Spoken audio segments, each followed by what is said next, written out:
Oke, assalamualaikum warahmatullahi wabarakatuh.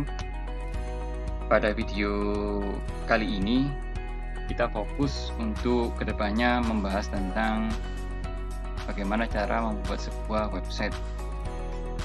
Intinya kamu akan belajar dari dasar dulu, jadi dari HTML, kemudian belajar CSS, kemudian JavaScript sampai dengan pemrogramannya. Yang ini kita pakai PHP. Nah, kemudian di sini untuk dasar membuat sebuah website, jadi kita memerlukan minimal 4 komponen ya. Jadi yang komponen yang saya maksud itu adalah yang pertama adalah HTML, yakni Hypertext Markup Language, yakni bahasa sebuah marka untuk membuat halaman web. Jadi HTML ini diibaratkan kalau misalkan rumah, HTML ini adalah sebuah fondasinya, jadi fondasi bangunan. Kalau semisal bangunan nggak ada fondasinya, ya otomatis bangunan itu seakan-akan rapuh. Bukan seakan-akan lagi, tapi memang rapuh. Nah, begitu halnya sebuah website. Jadi website sendiri adalah standar dasarnya kita menggunakan HTML atau Hypertext Markup Language, perangkat dasarnya. Kemudian kebutuhan komponen yang kedua adalah CSS, yakni Cascading Style Sheet. Jadi kepanjangan CSS sendiri adalah Cascading Style Sheet, yakni bahasa script. Intinya script CSS ini digunakan untuk mendesain sebuah website. Jadi kalau kita hanya berpatokan pada HTML saja, maka secara otomatis ya jelek sekali karena memang nggak ada desainnya. Nah, dengan adanya CSS ini, maka website-website yang biasanya kita lihat seperti Facebook, kemudian IG atau Instagram, kemudian Lazada, Shopee, dan lain sebagainya, maka tampilannya akan semakin bagus karena menggunakan CSS. Nah, selain dua komponen tersebut, ada komponen lagi yang namanya adalah JavaScript. Jadi JavaScript ini membuat sebuah website itu lebih interaktif lagi dengan penggunanya tentunya. Jadi seakan-akan seperti slidernya web. Nah, di sini slider ini menggunakan JavaScript dasarnya. Kemudian barulah mereka memakai framework JavaScript seperti jQuery dan lain sebagainya. Nah, selain 3 komponen ini, lanjut lagi. Ini yang paling penting adalah bahasa pemrograman si website tersebut. Jadi di sini fokus ke PHP native. PHP native itu adalah bahasa dasarnya untuk membuat website. Jadi kenapa sih pakai PHP? Karena rata-rata memang hostingan itu supportnya yang paling banyak, mayoritas banyak support ke bahasa ini, bahasa PHP. Kalau kamu lihat di internet, HTML itu apa sih fungsinya? Intinya dia ini sebagai kerangkanya. Jadi untuk video kali ini kita fokus ke HTML. Kemudian siapkan laptop kalian, karena kita akan praktek HTML mulai dari dasar sampai dengan yang terakhir nantinya. Barulah nanti setelah HTML kita praktek di CSS. Setelah CSS kita ke JavaScript, dan yang terakhir adalah PHP native-nya. Nah, ketika semua itu sudah selesai, baru kita lari ke framework. Oke, siapkan laptop, pastikan text editornya kamu siapkan. Kamu bisa memakai text editor yang paling dasar seperti halnya Notepad++, atau kamu bisa menggunakan Visual Studio Code atau VS Code. Biasanya saya bilang seperti itu. Di sini saya buka yang paling dasar saja ya, karena ini memang pelajarannya dasar. Biar sama-sama paham, saya pakai Notepad++ karena ini adalah text editor yang paling basic. Nah, ini adalah contoh HTML, kerangka dasar HTML yang sudah jadi. Jadi di sini adalah bagaimana cara menampilkan teks. Oke, sini saya mulai dari awal dulu. Caranya adalah Ctrl N. Jadi saya membuat sebuah dokumen baru, saya tekan Ctrl N, atau saya bisa membuat new. Sama saja shortcutnya Ctrl N. Kemudian di sini saya mengetikkan sebuah tag ya, HTML, bisa diperhatikan. Nah, kemudian jangan lupa HTML pasti penutupnya adalah /HTML. Karena tag seperti ini biasanya memiliki penutup. Ini pembukanya, sementara di alinea kedua ini adalah penutupnya. Kemudian saya enter, jadi di dalamnya antara tag HTML yang atas dengan penutup yang bawah, saya tulis lagi, namanya adalah head-nya ya, atau si kepalanya.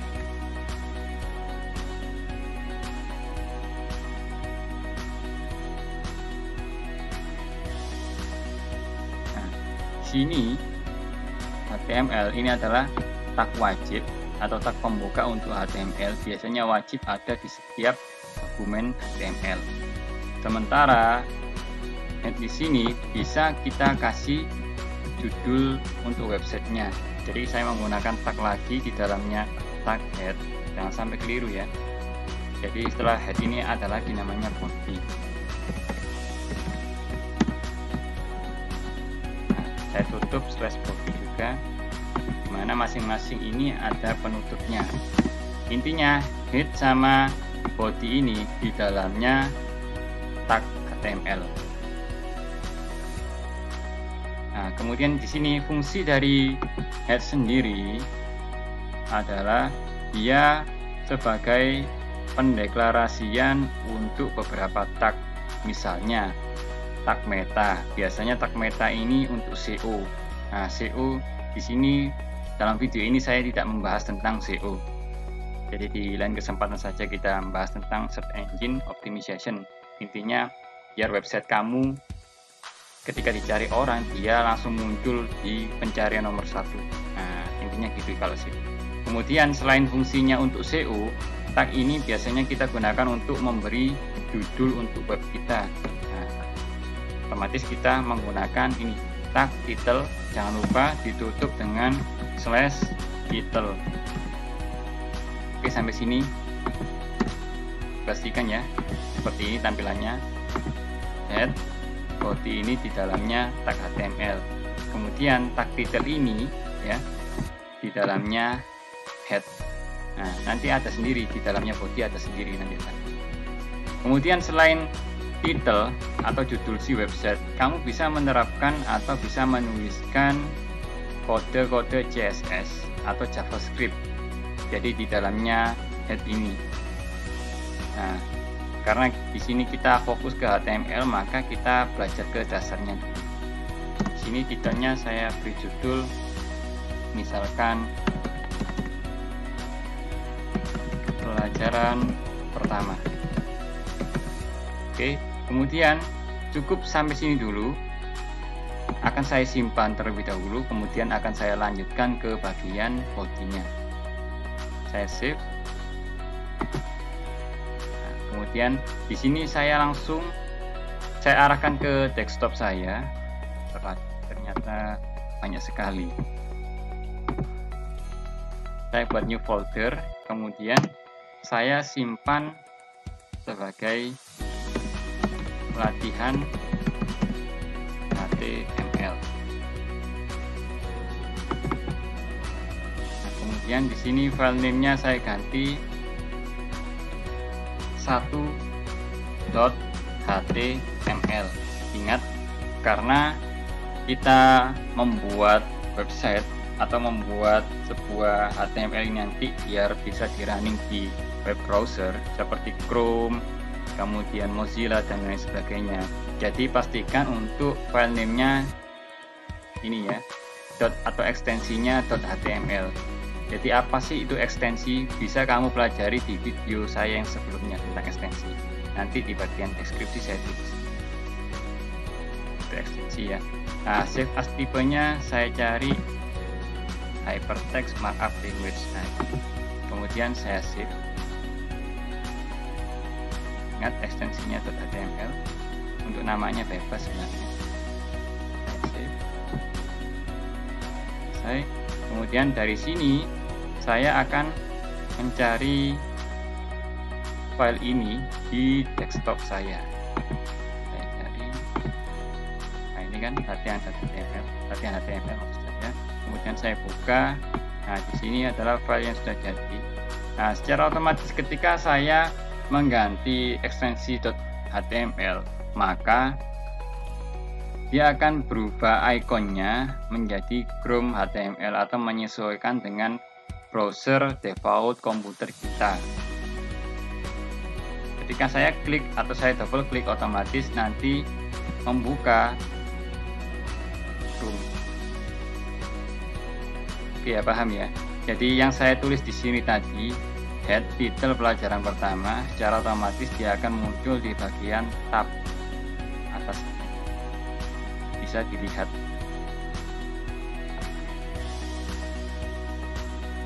Kemudian setelah selesai tag, intinya kita lari ke bagian body dulu.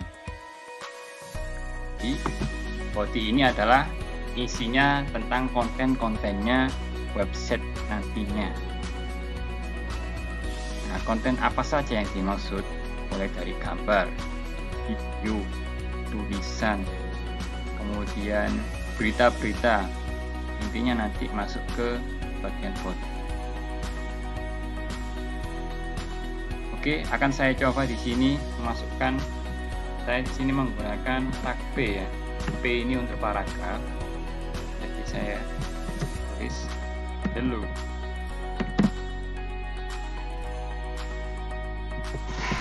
Web developer. Oke, saya tulis hello web developer. Seperti ini. Jadi tag P ya untuk paragrafnya, kemudian diakhiri tag P juga untuk paragraf. Nah, jadi sangat mudah sekali. Nah, kemudian kita save.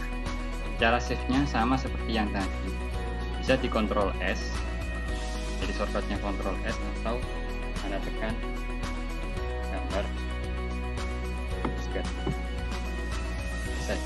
Setelah ini, karena file ini sudah kita buka, maka kita tinggal menuju file yang dibuka tadi di bagian Chrome, di software Chrome. Kita refresh, otomatis muncul hello web developer. Jadi sangat mudah sekali kalau misalkan Anda ingin belajar web, karena ini memang mulai dari dasarnya.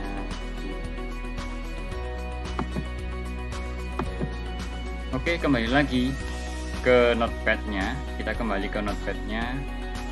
Nah, sampai sini jadi sangat mudah sekali ya untuk belajar HTML, karena memang ini dasarnya.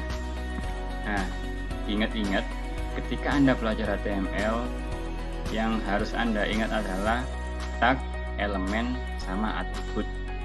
Nah, di sini tag yang wajib kita gunakan adalah HTML, head, kemudian id. Kemudian ada lagi tag seperti ini. Nah, satu, kalau misalkan kita membutuhkan sebuah judul di dalam sebuah konten, jadi judul yang paling besar.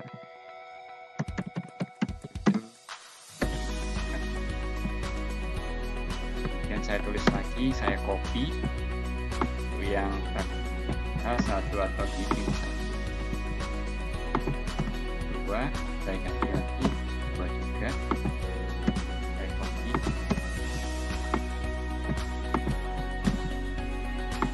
3, jangan lupa tutup juga heading 3 atau slash 3, dan yang terakhir adalah heading yang nomor 4. Kemudian apa yang terjadi ketika saya simpan?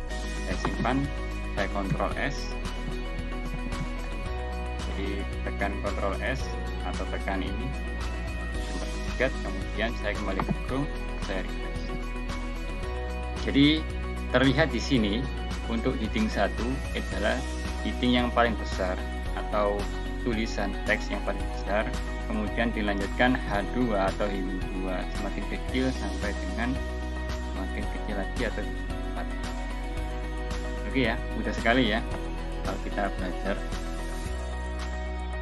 Kemudian Selain itu, kalau misalkan Anda menuliskan HTML, mungkin saya sarankan lebih gampangnya Anda menggunakan huruf kecil. Jadi menggunakan huruf kecil karena gampang sekali diketik dan juga akan membuat sebuah kode HTML terlihat lebih rapi dan bersih, jadi lebih bagus. Jadi yang saya maksud adalah ini ketik dengan huruf kecil, bukan huruf besar.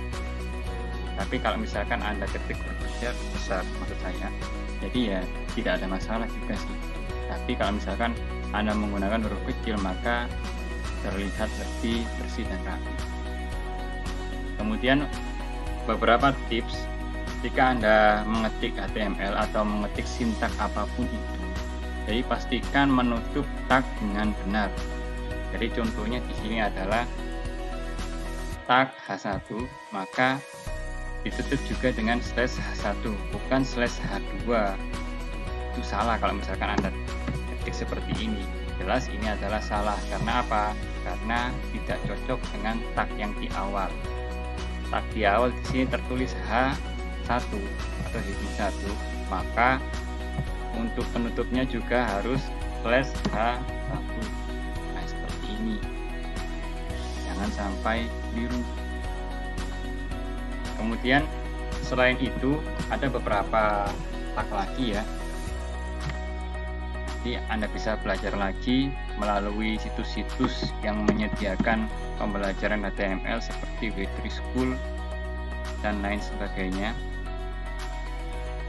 Sini kalau misalkan kita menebalkan tulisan, maka saya menggunakan tag B ya, atau bold B ya, seperti ini. Kemudian ditulis misalkan ini tulisan bold atau tebal. Saya simpan, kemudian saya refresh. Nah, otomatis tebal. Bagaimana cara memiringkan? Otomatis kita menggunakan tag I. Itu apa? Italic. Misalkan bold, saya campur dengan italic depannya. Saya tulis I. Nah, seperti ini. Karena boldnya di dalam, maka ininya juga harus mengikuti. I-nya kan di luar ini. Tag I-nya di luar, maka tag I-nya penutupnya juga harus di luar. Oh, maaf, ini tadi belum ada penutupnya. Saya simpan. Maka kita refresh di grup. Ini tulisan bold, nah tebal, miring. Pak, kalau misalkan saya saya rubah seperti ini. Nah, kalau ini adalah penulisan yang salah. Kenapa? Karena posisi I atau tag I italic ini di awal adalah di luar, maka dia seharusnya ditutup juga di bagian luar seperti ini. Kalau boldnya di dalam, maka penutupnya juga harus di dalamnya I. Nah, kalau misalkan Anda memakai underline, misalkan ya sebelum underline, untuk yang bold ini saya hapus, saya taruh di depan seperti ini. Kemudian ini juga saya taruh di paling luar karena memang boldnya di luar seperti ini juga boleh. Ini seperti ini. Kalau I-nya di dalam, ya berarti penutupnya juga di dalamnya bold, nggak boleh di luarnya bold. Nah, kemudian kita lanjutkan untuk yang underline. Saya taruh di luar yang underline, boleh ditaruh di dalam atau ditaruh di luar. Kalau di dalam ya otomatis penutupnya harus di dalam. Kalau misalkan underline-nya atau tag U ini di luar, maka untuk penutupnya juga wajib keluar. Saya pakai S ya, jadi kelihatan underline-nya. Kemudian kalau misalkan Anda menulis sebuah kalimat panjang seperti ini, saya contohkan ya, nama saya Panji Dwi Saputro, misalkan seperti ini, kelas Kemudian ternyata Anda ingin tulisan ini ketika saya save, nah ternyata Anda ingin ketika sampai huruf tebal ini Anda inginnya tulisan ini enter ke bawah, maka Anda harus menambahkan tag BR. Nah, misalkan seperti ini, BR. Kemudian save, jangan sampai lupa di save, kemudian di refresh. Nah, otomatis meng-enter atau membuat baru. Ya, gampang sekali bukan? Sebenarnya banyak sekali untuk tag-tagnya, nanti Anda bisa pelajari di situs-situs yang memang menyediakan pembelajaran HTML seperti Yawit School tadi ya. Banyak sekali situs-situs yang menyediakan pembelajaran web mulai dari dasar sampai dengan tingkatan akhir. Nah, setelah ini, setelah kita lanjut ke tag, jadi banyak sekali tag-tag untuk yang paragraf seperti ini tadi, paragraf P, kemudian untuk enter paragraf kita menggunakan BR, atau untuk membuat garis baru ya maksudnya, garis baru menggunakan BR. Kemudian lagi tag HR, ini juga biasanya kita gunakan untuk membuat garis, bukan underline. Kalau underline kan otomatis langsung berada di bawah tulisan. Kali ini saya enter, jadi saya membuat tag BR, kemudian saya membuat tag BR lagi, jadi 2 kali enter ya, jadi membuat garis lagi. Kemudian sini saya tulis HR. Nah, kemudian saya simpan, kemudian saya F5. Nah, otomatis dia membuat sebuah garis dari sisi kiri ya, dari mulai samping kiri sampai dengan samping kanan. Ini adalah fungsi dari tag HR. Kemudian ada lagi tag seperti pre-formatting ya, jadi seperti tab. Kalau misalkan saya tulis seperti ini,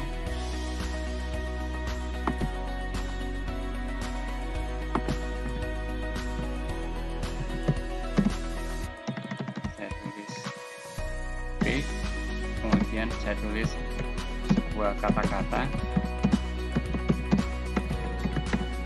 ya, P, kemudian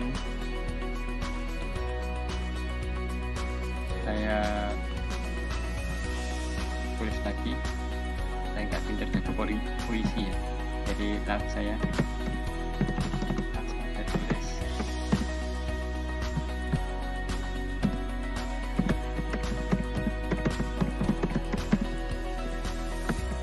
misalkan seperti ini. Nah, untuk P nya ini adalah saya ganti pre saja biar kelihatan fungsinya. Pre itu sendiri atau pre format, jadi misalkan ini saya enter, kemudian saya tap ke sini.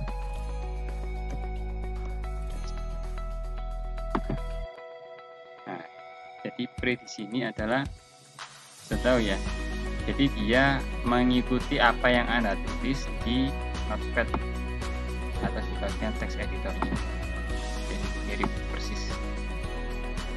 Nah, misalkan Anda enter, jadi tidak harus Anda menuliskan tag BR. Oke, mudah sekali bukan?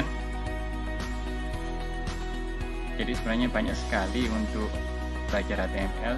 Mungkin sampai di sini dulu ya untuk belajar HTML-nya. Jadi ini tadi kita belajar HTML dengan menampilkan teks, jadi fungsi teks paragraf itu sendiri.